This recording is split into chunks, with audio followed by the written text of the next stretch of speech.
अस्सलामुअलैकुम नाज़रीन, मैं हूँ आपकी मेज़बान और आप मुझे देख रहे हैं अजान मार्केटिंग के प्लेटफॉर्म से। जैसे कि आज की वीडियो में हम शेयर करेंगे आपसे कि M9 मोटरवे पे लोकेटेड ASF सिटी बाएतमाद इदारे का बाएतमाद प्रोजेक्ट, इसमें इन्वेस्टमेंट करके आप क्या क्या फैसिलिटीज़ हासिल कर सकते हैं या फिर इन फ्यूचर आपको यहाँ पर क्या क्या एमिनिटीज़ दी जाएंगी। तो सबसे पहले अगर हम बात करते हैं M9 मोटरवे की, तो सबसे पहले जो भी कराची के हजरात हैं वो जानते हैं कराची M9 मोटरवे की तरफ तेज़ी से एक्सटेंड होता जा रहा है। तमाम तरह न्यू प्रोजेक्ट्स को वहाँ पे लॉन्च किया जा रहा है, क्योंकि कराची सिटी के अंदर सस्टेनेबिलिटी के साथ किसी भी प्रोजेक्ट को लॉन्च करना पॉसिबल नहीं है, क्योंकि इतना बड़ा लैंड एरिया जो है हमारे पास कराची के अंदर अवेलेबल नहीं है। और अगर अवेलेबल हो भी जाता है तो उसके बाद उसका रेट मार्जिन इतना बढ़ जाता है कि हर बंदा वहाँ पर इन्वेस्टमेंट नहीं कर सकता। तो इस वजह से इस टाइम पे कराची के अंदर सबसे ज़्यादा शानदार इन्वेस्टमेंट जो लोग कर रहे हैं वो M9 मोटरवे पे कर रहे हैं। M9 मोटरवे पे लोगों की इन्वेस्टमेंट की बात की जाए तो वहाँ पर इस टाइम पे 3 प्रोजेक्ट्स हैं जो कि बड़े प्रोजेक्ट्स के अंदर आते हैं। First one is Bahria, second one को डिस्कस किया जाए तो वो है DHA सिटी। तीसरा प्रोजेक्ट जो कि ASF city Karachi airport security force का प्रोजेक्ट। इस टाइम पे अगर बहरिया को हम आपसे डिस्कस करते हैं तो बहरिया भी जो है बहुत सारे लोगों की पहुंच से बाहर हो चुका है। अगर हम DHA की बात करते हैं तो DHA भी बहुत सारे लोगों की पहुंच से बाहर हो चुका है।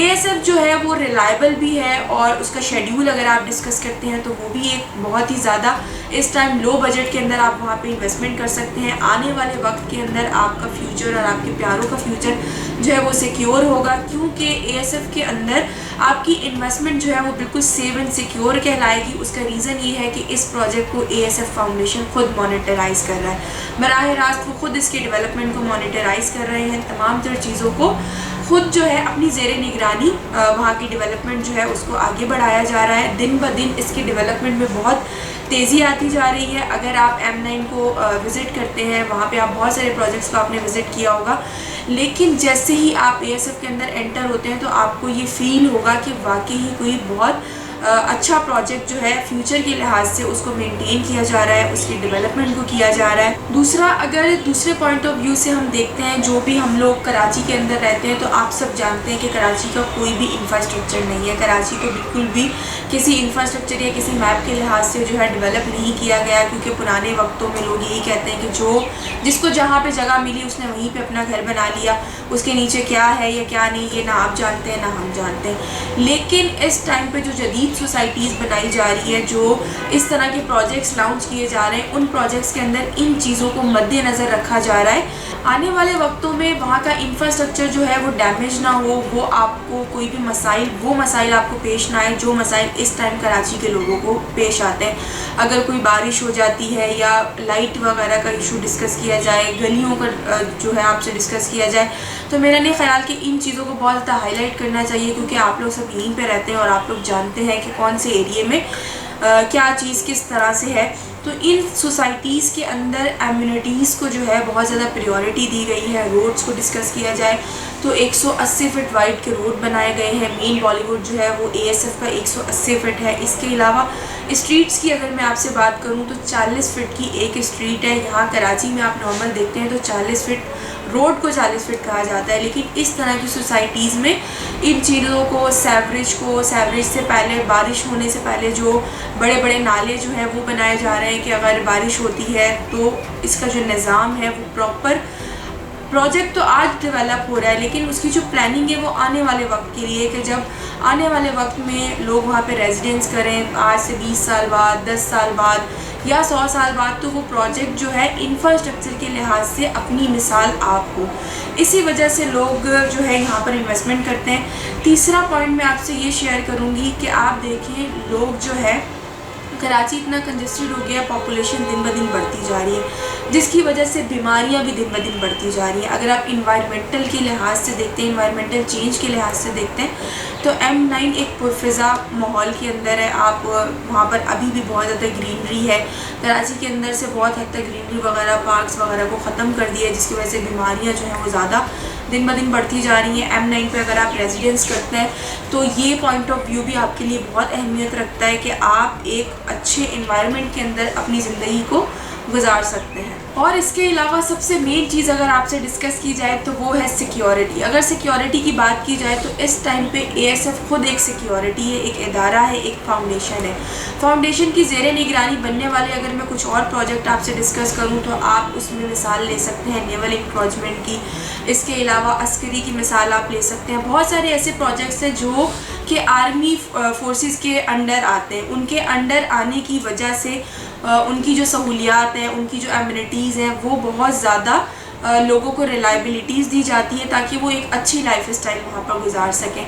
आप कराची के अंदर देखते हैं तो बहुत सारे ब्लॉक्स तो बने हुए हैं, बहुत सारे एरियाज़ भी बने हुए, लेकिन उन एरियाज़ का कोई डेवलपमेंट नहीं है और ना ही उन एरियाज़ के अंदर कोई भी इस तरह की सस्टेनेबिलिटी है कि आपको समझ आए कि अगर आपको यहाँ से कहीं पे पहुँचना है तो गूगल मैप आपको कुछ और दिखाता है और आप जहाँ पे ट्रैवल कर रहे होते हैं वो एरिया कुछ और कहलाता है। ये इस बात की सबसे बड़ी निशानदही है कि कराची का इंफ्रास्ट्रक्चर जो है वो बहुत फेल है और आने वाले कुछ वक्त में कराची को भी इस चीज़ की नीड पड़ेगी और हमारा जो सिस्टम है उनको इस चीज़ पे जो है बहुत नज़रसानी करने की ज़रूरत है कि वो रोड्स वगैरह और डेवलपमेंट के काम को ज़्यादा तेज़ी से बनाएं। इस टाइम पे जो मेरी वीडियो आप लोग देख रहे हैं, इस टाइम पे आप लोग भी जानते हैं कि पूरे कराची के रोड्स अंडर कंस्ट्रक्शन है, कोई बस सर्विस चलाने की वजह से, लेकिन उसकी वजह से आवाम कितने डिस्टर्ब है, जॉब करने वाले लोग कितने डिस्टर्ब हैं, ये सारी चीज़ें भी आप लोग देख रहे हैं। तो ये चीज़ें देखते हुए भी लोग सवाल करते हैं कि जी M9 बहुत दूर है। तो M9 बहुत दूर है तो जो लोग पहली दफ़ा कराची शिफ्ट हुए थे क्या उनके लिए कराची दूर नहीं था? या जो लोग अपना एरिया छोड़ के कराची जॉब के लिए आते हैं, बहुत सारे हमारे ऐसे क्लाइंट्स हैं जो फेडरल से आते हैं यहाँ पे जॉब्स के लिए, जो पंजाब से आते हैं यहाँ जॉब्स के लिए, तो क्या उनके लिए कराची दूर नहीं है? लेकिन वो भी यहाँ पर कुछ बनने के लिए आते हैं, यहाँ पे अपनी ज़िंदगी को बेहतर करने के लिए आते हैं। तो इसी तरह से आपका फ्यूचर M9 है, M9 दूर, और ये जो सारी बातें लोग करते हैं कि जितनी दूर हम रह नहीं सकते, तो कहीं पर भी स्टार्ट लेने के लिए कुछ लोगों को आगाज़ करना पड़ता है। आप बहरिया की मिसाल ले सकते हैं। 2016 के अंदर जिस टाइम बहरिया लोगों के सामने इंट्रोड्यूस किया गया था तो लोगों ने कहा था वहाँ पर कौन रेजिडेंस करेगा। आज अगर मैं अपनी बात करूं या आपकी बात करूं तो हम जैसा नॉर्मल इंसान वहाँ पर इन्वेस्टमेंट नहीं कर सकता। उसका रीज़न यही है कि जिस टाइम इन्वेस्टमेंट हमारे बजट में थी उस टाइम हम लोगों ने लोगों की बातें सुनी, किसी ने कहा ये दूर है, किसी ने कहा डेवलप होने में बहुत टाइम लगेगा।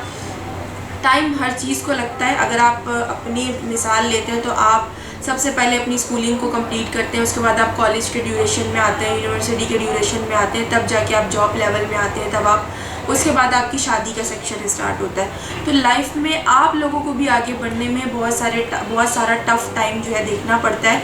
तो कोई प्रोजेक्ट के अंदर आप इन्वेस्टमेंट करते हैं तो उसके लिए अपने अंदर पेशेंस रखा करें। इन्वेस्टमेंट करने के बाद थोड़ा उसको होल्ड किया करें। आजकल अगर मैं पाकिस्तान की बात करूं तो हमारे पाकिस्तानी अवाम जो है वो बहुत ज़्यादा जज्बाती है। वो आज प्लॉट लेते हैं, एक हफ़्ते बाद उस डीलर को कॉल कर रहे होते हैं जिससे उन्होंने प्लॉट लिया होता है कि जी मेरा प्लॉट सेल कर दें।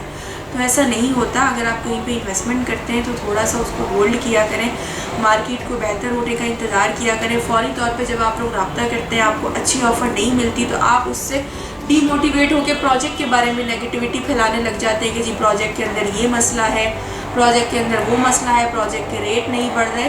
अगर आप कोई बिज़नेस भी डेवलप करते हैं तो पहले आप उसमें इन्वेस्टमेंट करते हैं, उसके बाद उसको चलाते हैं, फिर वो चलना शुरू होता है, तब जाके वो आपको प्रॉफिट देता है। तो आप थोड़ा सा इन सारी चीज़ों को मद्देनज़र रखते हुए इन्वेस्टमेंट किया करें। एट द एंड मैं आपसे डिस्कस करूंगी कि ASF के अंदर आप कौन सी प्लॉट्स कैटेगरीज को हासिल कर सकते हैं। 80, 125, 250 और 500 स्क्वायर यार्ड के रेजिडेंशियल प्लॉट आप हासिल कर सकते हैं 4 साल के आसान तरीन शेड्यूल के ऊपर। इसके अलावा कमर्शियल की बात की जाए तो कमर्शियल में भी काफ़ी सारी कैटेगरीज हैं। आप 2 साल के शेड्यूल पे भी उसको हासिल कर सकते हैं और फुल कैश पेमेंट के अंदर अपने बजट में रहते हुए भी उसको हासिल कर सकते हैं। उम्मीद है कि M9 का सफ़र आपको बहुत अच्छे से समझ आया होगा। मुझे अपनी दुआओं में याद रखिएगा। मेरी नेक्स्ट आने तक वाली वीडियो के लिए मुझे इजाज़त दीजिए। हमारे चैनल को सब्सक्राइब करें और बेल आइकन के बटन को क्लिक करें। आपसे मुलाकात होगी एक नई इन्फॉर्मेशन और एक नए टॉपिक के साथ। तब तक अपना बहुत सारा ख्याल रखें, अपने प्यारों का ख्याल रखें और मुझे दीजिए इजाज़त। अल्लाह हाफ़िज़।